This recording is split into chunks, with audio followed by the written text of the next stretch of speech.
Msikize asemaje khurafi. Man wulida lahu mauludun fasammahu bismi tabarrukan bi au hubban li huwa wa mauluduhu fil janna.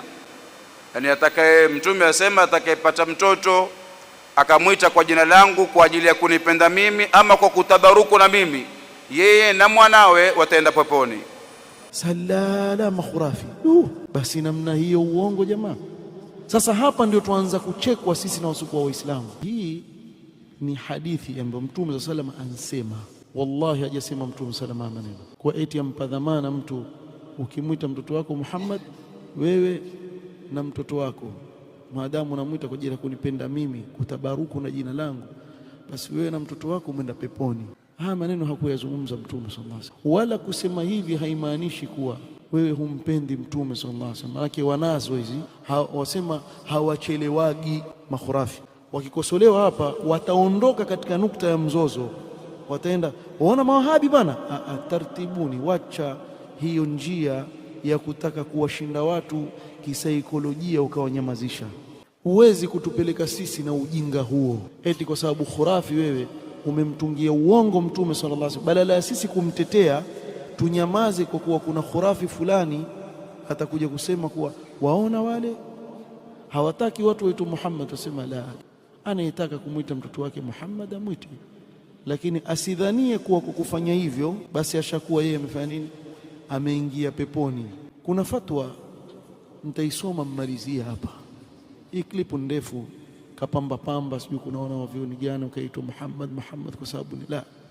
Yaweza kutokea mtu yeye akaitwa Muhammad akamwita mtoto wake Muhammad, la bas, haina shida yote. Suila Sheikh Ibn Baz rahimahullah ta'ala an sihhati hadith na hii si moja ya hadithi, ziko nyingi hizi za kuita jina.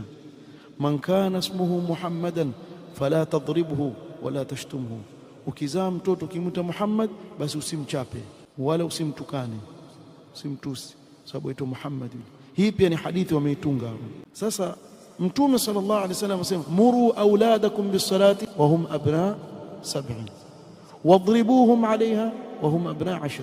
Amrisha mtoto achapwe ikiwa mfika miaka 10 afanye nini, haswali. Hakusema lakini isipokuwa anaitwa Muhammad haruhusiwi kuchapwa wala haruhusiwi kuambiwa chochote, mutaharibu watoto wenu, wataharibika watoto wenu kwa hadithi za kutungatunga kama hizi. Sheikh Ibn Baz aulizwa kuhusu hii hadithi kuwa wasemaje kuhusu hii hadithi, je imesihi? Qala hadha alhadithu makdhubun wa mawdu'un ala ar-rasul sallallahu alayhi wasallam, hadithi hii ni uongo, ni fabricated, wameitunga dhidi ya Mtume sallallahu alayhi wasallam. Walaysa lidhalika aslun fi sunnati almutahhara, na haina msingi wowote katika sunna ya Mtume sallallahu alayhi wasallam.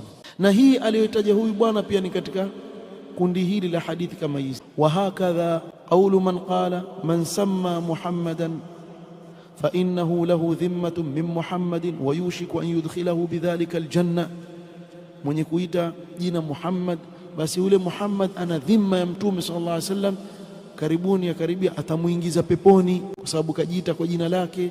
Wa hakadha man qala man kana ismuhu Muhammadan fa inna baytahu yakunu lahum kadha wa kadha, na yasema yule Yusri Jabri yule khurafi wa kule North Africa, sijui kama ni Algeria, sijui kama ni wapi, yule ndo anakaa anasema mtoto akiitwa Muhammad kwenye nyumba hii, nyumba 40 huku na nyumba 40 huku na nyumba 40 kule na huku, zote hizo zina baraka kubwa, baraka kubwa. Kuna mmoja mwivi kweli, badala ya kuitwa Muhammad aitwa Modi. Yuaje huyo? Hatujaona baraka kwake, tunaona yuaibia watu tukioshika makabari. Salala makhurafi. Basi namna hiyo uongo jamaa. Sasa hapa ndio tuanza kuchekwa sisi na wasiokuwa Waislamu.